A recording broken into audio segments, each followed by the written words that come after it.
Mesdames et messieurs, bonsoir et bienvenue dans cette édition d'information dont voici le sommaire. Mobilisation grandeur nature 70 au Palais du Peuple. Militants, sympathisants et cadres du RPG Arc-en-Ciel ont célébré avec faste les festivités de l'an 2 de l'investiture du chef de l'État. L'université unique a eu 25 ans ce samedi, un anniversaire qui a été célébré comme il se doit par les responsables, enseignants et étudiants de l'institution universitaire. Les Échos, c'est dans cette édition. Et puis la 4e édition du Salon de la musique guinéenne s'est achevée hier sur une note d'espoir avec en prime un spectacle en live époustouflant offert par la nouvelle pépite de la musique guinéenne, Petit Kanga. Voilà, mesdames et messieurs, pour les titres encore une fois, bonsoir et bienvenue à tous. Comme annoncé dans les titres, grande mobilisation ce samedi au Palais du Peuple à l'occasion des festivités de l'an 2 de l'investiture du chef de l'État. Militants, sympathisants du parti présidentiel se sont pour la circonstance massivement mobilisés pour conférer à l'événement un cachet particulier. Quelques personnalités de haut rang ont mis l'occasion à profit pour vanter et magnifier le bilan à mi-parcours du professeur Alpha Condé. Mori Traoré nous fait le point. C'est dans cette ambiance conviviale ont débuté les festivités de l'an 2 de l'investiture du chef de l'État, le professeur Alpha Condé. L'occasion pour le secrétaire général du RPG Arc-en-Ciel, Dr Salim Cissé, de souhaiter la bienvenue aux invités avant d'égrener les réalisations faites par le chef de l'État. En seulement 2 ans d'exercice, le bilan est élogieux parce que bien des actions concrètes ont été réalisées dans divers domaines. Le Premier ministre, chef du gouvernement, au nom du président de la République, a adressé ses remerciements à l'ensemble des organisateurs avant de mentionner les acquis obtenus au cours des dernières années. Nous étions dans un trou. C'est ce trou qu'il a essayé en 2 ans de combler. Et il l'a atteint. Hier, vous avez entendu, l'Union européenne a fait un geste majeur, en signant avec nous un accord pour que le 10e FED, Fonds européen de développement, soit débloqué. Le gouverneur de la ville de Conakry a également vanté le bilan du professeur Alpha Condé. Les militants, sympathisants, associations et mouvements de soutien ont tous répondu à l'appel tout en réaffirmant leur volonté de soutenir les idéaux du professeur Alpha Condé. Nos mouvements de soutien témoignent d'un bilan globalement positif des 2 années de gestion du professeur Alpha Condé et de son gouvernement. L'année 2012 a été une année de consolidation de la stabilité macroéconomique entreprise depuis 2011. Réduction du déficit budgétaire par la mise en place d'une gestion budgétaire sur base de caisse. Réduction du taux d'inflation. Amélioration du taux de croissance du PIB. Maîtrise des agrégats monétaires et stabilisation du taux de change. Les 2 ans du président Alpha Condé à la tête de ce pays sont vraiment satisfaisants. Ça prouve sa suffisance que nous sommes sur le bon chemin. Le bilan, on peut le justifier, ça c'est visible, le bilan est globalement positif. La cérémonie s'est clôturée par la prestation des artistes. Suite de notre série de reportages sur la tournée de prise de contact de la première dame de la République à Dinguiraye, Hadja Guéné Kaba s'est en effet rendue dans les sous-préfectures de la ville sainte. Elle y a été accueillie avec ferveur et allégresse par des populations en liesse. Ces dernières lui ont réaffirmé leur disponibilité à soutenir la dynamique du changement dans leur localité. Sur les pas de la première dame, Elhadj Oumar Bari. Sollicitée de partout et de tous, la première dame et sa suite, après s'être entretenue avec les autorités du Dinguiraye, ont sillonné les sous-préfectures et districts de cette ville sainte. Des Galakoro à Mosoko, de Tenkiso à Kalinko en passant par Matagania et Sandafra, tous se sont fortement mobilisés pour donner un cachet particulier à cette première visite de Hadja Guéné Kaba Condé. Madame la première dame de la République, Sandafra voulait profiter de votre visite mémorable pour exprimer sa reconnaissance à l'endroit de votre illustre époux, le chef de l'État, son Excellence, le professeur Alpha Condé, le district de Sandafra, conscient de cette volonté du premier magistrat de la République, ne restera pas en marge de ce combat noble et opportun. Sandafra est le secteur le constituant. Aujourd'hui, plus que jamais, sont déterminés à accompagner et à soutenir le chef de l'État dans l'exécution de son programme de société.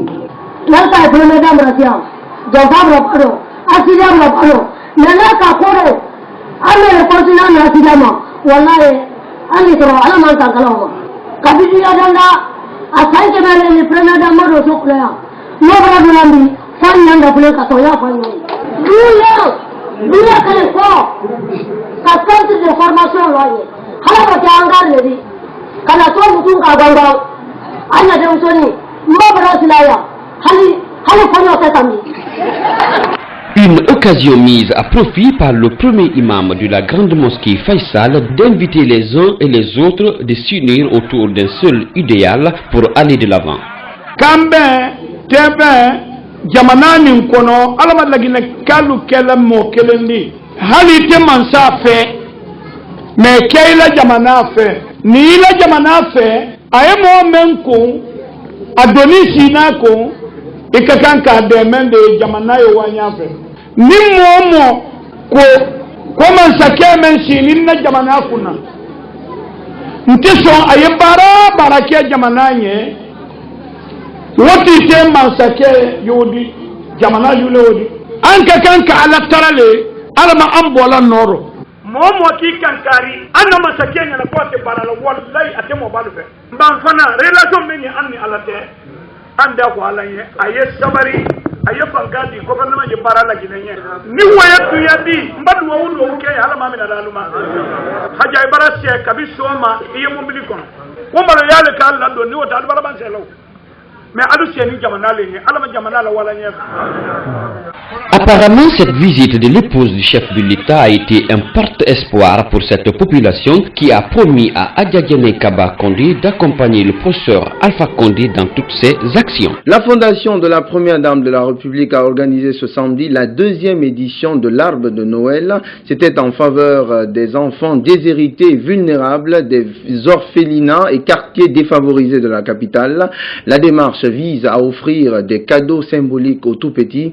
La cérémonie a connu la présence d'un gotha de personnalités de haut standing. Fanta Conté. Partager l'esprit de solidarité qui entoure Noël avec les tout-petits, tel était l'objectif visé par la Fondation FCDK Prosmi en organisant cette deuxième édition de l'Arbre de Noël. Une occasion pour l'épouse du chef de l'État de venir en aide aux enfants déshérités et vulnérables, des orphelinats et quartiers défavorisés en les offrant des cadeaux symboliques. Une manière pour Condé Guéné-Kaba d'apporter de la joie dans la vie de ces tout-petits à venir de demain. La deuxième édition de l'Arbre de Noël des enfants de Guinée qui nous réunit aujourd'hui est non seulement une journée récréative, mais aussi une façon d'attirer l'attention de tous les acteurs sur la situation des enfants de Guinée. La Fondation Condé Guéné-Kaba pour la promotion de la santé maternelle et infantile, FCDK Prosmi, que son Excellence Madame la Première Dame préside, qui cette année associe à la fête, aux côtés des enfants, des structures sociales, des élèves méritants des quartiers défavorisés, pour marquer cet événement. Tout ceci exprime notre volonté de promouvoir les droits de tous les enfants, les valeurs culturelles et le soutien traditionnel des parents. Pour remercier la première dame pour tout ce qu'elle fait pour les enfants, les tout-petits des écoles et orphelinats ont présenté des sketchs sur la naissance de Jésus-Christ, mais aussi sur les droits des enfants. Il y a eu également la prestation des artistes, comédiens et humoristes. L'un des temps forts de cette cérémonie a été surtout le découpage du gâteau pour les 2 ans de cette édition et aussi la remise des cadeaux symboliques aux enfants. Sur un tout autre plan, les rideaux sont tombés hier sur les travaux de l'atelier de restitution de formation des femmes chefs d'entreprise organisé par le ministère français des Affaires étrangères. Cet atelier devrait permettre aux participants d'œuvrer pour l'autonomisation des femmes. Aminata Diuntung-Diallo nous en dit plus. La cérémonie de clôture a été présidée par le secrétaire général du ministère délégué aux Affaires sociales. Dans son intervention, il a pris l'engagement de tout mettre en œuvre pour appuyer l'entrepreneuriat féminin en Guinée. Je voudrais vous rassurer de l'engagement de mon département et de ma disponibilité personnelle à rendre plus dynamique nos relations en vue de mener ensemble des actions concertées pour redorer le blason de la femme guinéenne. Les organisatrices se disent fières de la présence massive des femmes venues de l'intérieur du pays, car selon elles, ces femmes sont les premières victimes des disparités de toutes sortes et elles ont besoin d'être autonomes. Nous voulons soutenir les femmes à l'esprit d'entreprise pour s'auto-employer et employer d'autres pour réduire au maximum possible la pauvreté. Pendant ces 2 jours, les participantes pensent avoir beaucoup appris sur l'entrepreneuriat féminin et l'autonomisation de la femme. Elles promettent de restituer la connaissance acquise au sein de leurs groupements et associations respectifs. Par rapport à notre atelier, vraiment j'ai reçu d'autres informations aujourd'hui sur mon entreprise que moi je ne m'attendais jamais.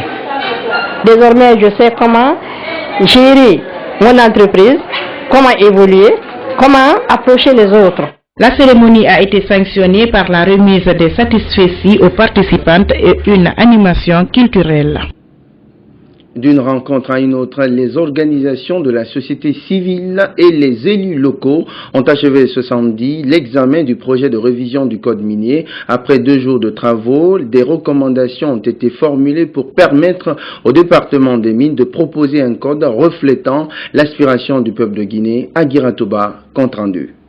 Nous avions fait un premier code en 1995, mais ce qui nous a laissé sur notre faim, c'est de voir que cette loi n'a pas permis que l'État puisse obtenir les meilleurs revenus possibles. Un premier code qui avait atterri au début de la crise mondiale et qui, selon le secrétaire général du ministère des Mines, n'avait pas permis de faire valoir ses mérites. Révisé et adopté en septembre 2011, ce nouveau code aussi comportait des points d'achoppement, d'où l'idée d'un nouvel examen qui tiendrait compte de la crise actuelle à travers le monde et des futurs bénéfices pour la Guinée. Un exercice auquel les organisations de la société civile et les élus locaux des sites miniers ont fini de se livrer ce samedi avec quelques recommandations.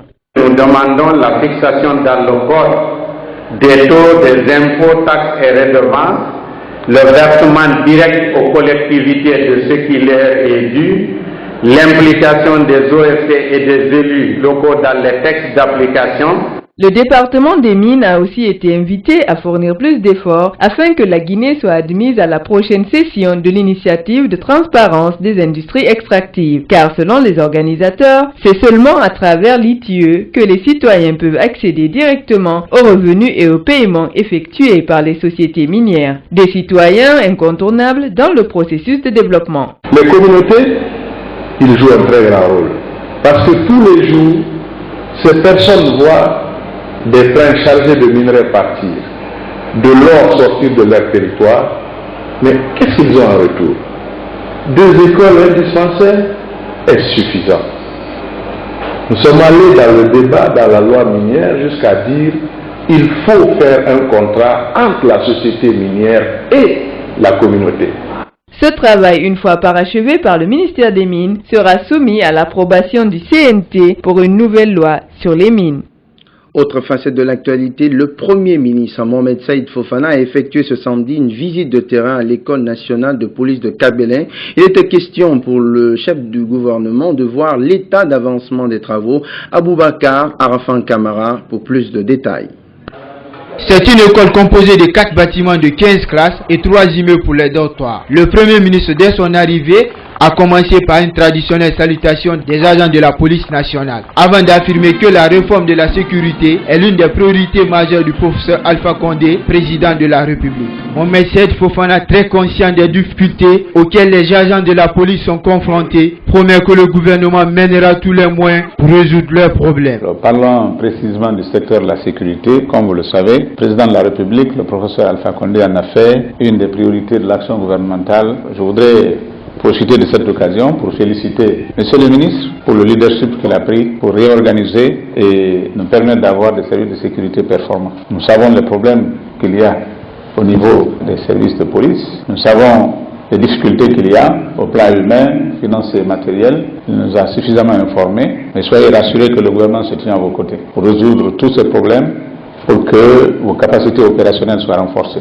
Quant au ministre de la Sécurité et le directeur de l'École nationale de la police et de la protection civile, ils se sont engagés à protéger les citoyens et leurs biens. Les cadres et les agents de la police nationale et de la protection civile sont au cœur de la réforme du secteur de la sécurité, dont l'objectif est de consolider la paix en Guinée, de renforcer la démocratie et ses acquis dans notre pays, de mieux protéger les institutions de la République, de protéger les citoyens et leurs biens. C'est le lieu pour moi de remercier au nom du ministre de la Sécurité, de la Protection civile et de la réforme des services de sécurité, le président de la République, le chef de l'État, commandant en chef des forces armées, le professeur Alpha Condé, pour ses efforts louables dans le cadre de la réforme des services de sécurité. Le tout a été couronné par une visite des locaux. Il faut rappeler que cette école nationale de police est construite sur une superficie de 6 hectares. Sa capacité d'accueil est de 900 élèves. Autre fait marquant de l'actualité, la patronne du groupe de presse Allo Média devant la presse ce samedi, Madame Chantal Coll, a donné des explications sur le conflit qui l'oppose à certains journalistes renvoyés de son groupe. Elle se dit disposée à aller jusqu'au bout de ce bras de fer. La rencontre s'est tenue dans le locaux du groupe de presse. Les explications avec Ibrahima Souriari Yansani. 8 journalistes anciennement recrutés par Chantal Coll et 18 autres stagiaires sont partis de Chéri FM TATV le 22 novembre dernier. Et pour cause, selon la patronne de Chéri FM TATV, au cours de cette conférence de presse, le refus en bloc par ces derniers de faire des rapports individuels et hebdomadaires d'activité sur la période du 1er au 16 novembre 2012. La direction de ce groupe de presse a considéré cet acte comme un manquement grave. C'est la raison pour laquelle, explique Chantal Coll, le premier groupe a été sanctionné d'une mise à pied pour une semaine et un terme a été mis sur la suite de la formation des stagiaires. Il est temps qu'on arrête de se mentir dans ce pays.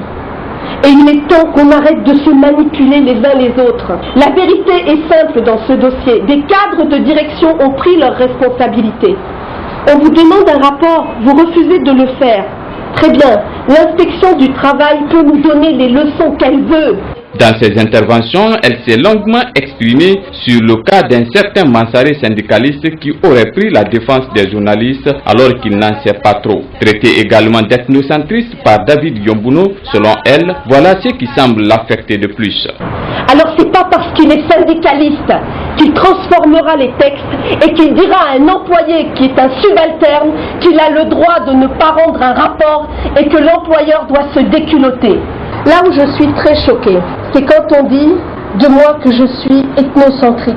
S'il y a une chose que je déteste, c'est le racisme sous toutes ses formes, pour plusieurs raisons. La première chose, c'est que je suis issue d'un mariage mixte. La PDG de Chéri FM TATV compte toujours poursuivre à la justice les journalistes David Yombuno renvoyés de son groupe et Aboubakar Diallo de la radio Espace FM. Il en est de même pour Aboubakar Silla, ex-ministre de l'Information. Je suis très choquée que des gens qui aient pignon sur rue, qui ont des outils de communication, en fassent des outils de propagande. Vous direz à M. Silla que je l'assignerai personnellement la semaine prochaine pour l'article qui a été écrit dans l'Indépendant et pour les mots qui ont été utilisés sur sa station radio. Entourée de documents pour justifier ses propos, Chantal Coll dit être déçue. Aujourd'hui, sa démarche, aller au Sénégal installer sa télé, car elle estime que des jeunes Guinéens ne sont pas encore prêts à travailler dans les normes. Et oui, la présidente du groupe de presse Allo Média qui s'est exprimée avec beaucoup de véhémence, comme vous l'avez dû le remarquer sur ces images. Dans l'actualité également, ouverture hier vendredi d'une nouvelle agence de l'institution bancaire Orabank située à la Minière dans la commune de Dixine. Cette agence traduit la volonté du groupe Orabank de se rapprocher de plus en plus de sa clientèle. Les précisions dans ce reportage de Marie-Sheila Fofana rendu en studio par Billy Nankuma Kondé. C'est le carrefour chinois à la Minière dans la commune de Dixine que l'institution bancaire Orabank a choisi pour installer sa nouvelle agence. Cette nouvelle agence a été inaugurée ce vendredi 21 décembre en présence des autorités locales. L'ouverture de cette agence devrait permettre à Orabank de mieux se rapprocher de sa clientèle pour mieux la servir. Les ambitions de Orabank Guinée et de la groupe sont à la fois grandes et clair, devenir plus grand et plus fort dans chaque pays pour être plus grand et plus fort à l'Afrique. C'est ce qui explique notre programme ambitieux pour cette agence. Créée en 1987 sous le nom de l'Union internationale de banques en Guinée, elle deviendra Orabank en 2010. Orabank Guinée fait partie d'une grande famille qui a l'ambition de s'élargir. Un groupe qui emploie environ 600 personnes dans plus de 45 sites d'exploitation en Guinée, au Bénin, au Togo, au Gabon, au Tchad et en Mauritanie. Orabank Guinée offre des services aussi bien aux entreprises qu'aux particuliers. Aujourd'hui, Orabank offre une large gamme de produits et services, des comptes courants pour les entreprises, des lignes de découvert. Nous proposons des produits de placement, le e-banking. Nous essayons maintenant de mettre en place de la monétique au niveau de toutes les agences. Et compte tenu de la proximité, nous essayons plus ou moins de développer notre réseau. Au particulier, nous avons beaucoup de services. Nous avons un produit que nous avons Oraconso. Nous avons un autre produit qu'on appelle Orafet. Et un autre produit, c'est le crédit scolaire. L'agence de la minière est la 3e à Conakry et la 6e sur toute l'étendue du territoire national. L'institution compte s'agrandir encore plus pour atteindre les objectifs qu'elle s'est fixés pour 2013. En 2013, nous souhaitons carrément faire partie des 3 plus grandes banques de la Guinée. Aujourd'hui, nous occupons la 4e place avec une part de marché qui se situe autour de 7%. Et notre objectif en 2007 est d'être carrément autour de 10% de part de marché, disons de rejoindre le peloton de tête qui est composé d'Ecobank, de la Société Générale de la Bissigi. La cérémonie d'ouverture s'est terminée par un cocktail à l'agence et s'est poursuivie plus tard dans la soirée dans une boîte de nuit de la place pour le plaisir de ses employés. Autre registre de l'actualité, l'année universitaire 2012-2013 vient de démarrer officiellement à l'université Nongo-Conakry et pour la circonstance, cette institution d'enseignement supérieur privé a organisé ce samedi une cérémonie d'accueil de ces nouveaux étudiants de la première année. Ils sont près de 2400 nouveaux étudiants à s'être inscrits pour cette session et bénéficieront de formations étalées sur 3 ans selon les critères du système LMD. Reportage Mamadi Kamsoko. L'année universitaire 2012-2013 n'a pas dérogé à la règle pour les responsables de l'université Nongo-Conakry. Cette cérémonie d'accueil a lieu tous les ans dans cette institution d'enseignement supérieur privé. Elle est un espace de rapprochement entre les étudiants, les professeurs et l'encadrement. Pour cette année, ce sont près de 2400 nouveaux étudiants qui ont été reçus à l'UNC au compte du système LMD et le choix est, semble-t-il, bien réfléchi pour ces étudiants. L'accueil que l'UNC nous a réservé prouve à suffisance qu'elle est une institution sérieuse. Nous n'avons pas l'intention de flatter ou même de complimenter, car ceci n'est qu'un simple constat. Ce jour est un jour exceptionnel et unique, qui nous stimule au labeur et nous éloigne de l'oisiveté, de la médiocrité et de l'incompétence. Étant donné que nous étudiants avons l'obligation de valider tous les cours inscrits à notre programme pour obtenir le diplôme de licence, nous vous demandons de redoubler d'efforts pour atteindre les objectifs fixés pour notre formation, car, comme l'a dit Jean-Jacques Rousseau, il n'y a pas de bon vent pour celui qui ne connaît pas où il va. Pour les 3 années qui viennent, l'université Nongo-Conakry va offrir des formations à ses étudiants telles que l'économie-gestion, la finance, la sociologie, le génie informatique, les NTIC et le droit. Le fondateur de l'UNC entend mériter cette confiance. Ce choix est non seulement une marque de confiance inestimable, mais aussi un grand défi pour notre université qui s'engage à le relever. Chères étudiantes, chers étudiants, l'université qui vous reçoit a été ouverte en 2007 et a déjà formé 3 promotions qui ont obtenu leur diplôme de licence. La devise de l'UNC est connaissance, compétence et excellence. Toutes choses qui nécessitent la rigueur dans le travail. Plusieurs événements récréatifs et culturels ont ponctué cette rentrée solennelle des nouveaux étudiants de l'université Nongo-Conakry. Et restons justement dans le sillage des institutions d'enseignement supérieur privé pour dire que l'université unique a célébré ce samedi, je vous le disais en titre, le 25e anniversaire de sa création. C'était à la faveur d'une cérémonie qui a eu lieu au siège de l'institution universitaire. Artistes, parents et cadres du système éducatif guinéen étaient de la partie. Ben Omar Silla. Créée en 1987, l'Université internationale collège unique est la toute première université privée de la République de Guinée. Elle a célébré ce samedi 22 décembre pour la première fois ses 25 ans d'existence à l'occasion d'une fête en apothéose animée par l'international chanteur-musicien Bassi Soko et le comédien national Mamadou Tog. Fondateur et directeur généraux des universités privées de Conakry, cadre des ministères en charge de l'éducation, ambassadeur du Sénégal en Guinée, chef de cabinet à la primature, parents et étudiants étaient tous au rendez-vous de cet anniversaire. L'université unique occupe aujourd'hui une place de choix dans le concert des universités en Guinée. Son fondateur, Souleymane Sylla, fruit des universités de la Guinée, du Sénégal et de la Côte d'Ivoire, a tout d'abord créé la première école informatique et de gestion à Dixine en 1985, qui sera remplacée en 1987 par UNIC. Ses efforts pour la promotion du secteur privé en Guinée ont été salués par les autorités présentes à la cérémonie. Monsieur le fondateur Souleymane Sylla, par son dynamisme, par son expérience, par sa formation, il entraîne la masse d'étudiants qui est dans son université. Et pour nous, cela mérite un soutien et un encouragement. L'ambassadeur du Sénégal en Guinée, invité d'honneur de la fête, a magnifié la coopération entre Dakar et Conakry en matière de formation. Dr Yakan Diop a mis en exergue la qualité de la formation. Dans tous les pays du monde, quel que soit le régime, la seule institution qui vaille et qui peut perdurer, c'est l'université.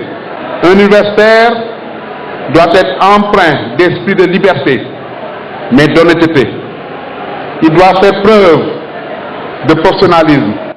L'université unique présente en Guinée et au Sénégal compte aujourd'hui près de 3000 étudiants et dispose de 2 salles d'informatique, une infirmerie, une bibliothèque, une cantine et un amphithéâtre. Culture, pour refermer cette édition, la 4e édition du Salon de la musique guinéenne s'est refermée hier au Centre culturel franco-guinéen. Organisé par la structure Mass Production, la clôture de l'événement a été marquée par un concert en live de l'artiste Petit Kandia Kouyaté. C'était en présence de plusieurs artistes, musiciens et hommes de culture. Fanta Conté y était. Voici son compte rendu.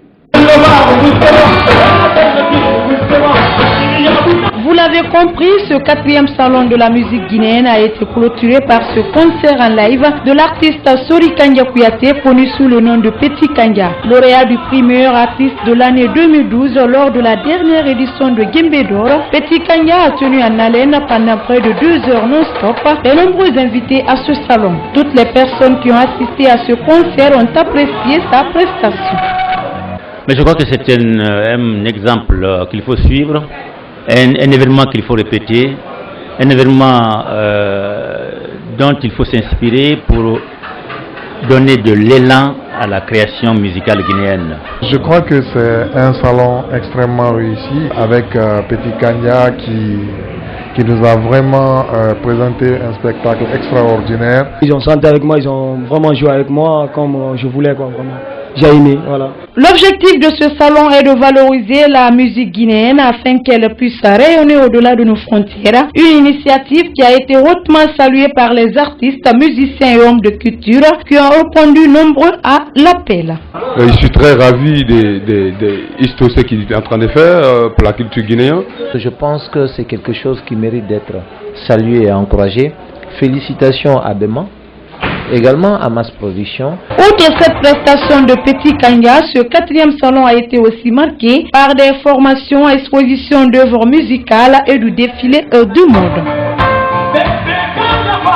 Petit Kandia Kouyaté qui ne finit pas d'impressionner le public guinéen. C'est la fin de cette édition d'information. Merci de l'avoir suivi. Excellente suite de programme à notre compagnie. L'info, c'est aussi notre site internet www.groupeevasionguinée.info. Bonsoir et excellent week-end à tous et à toutes.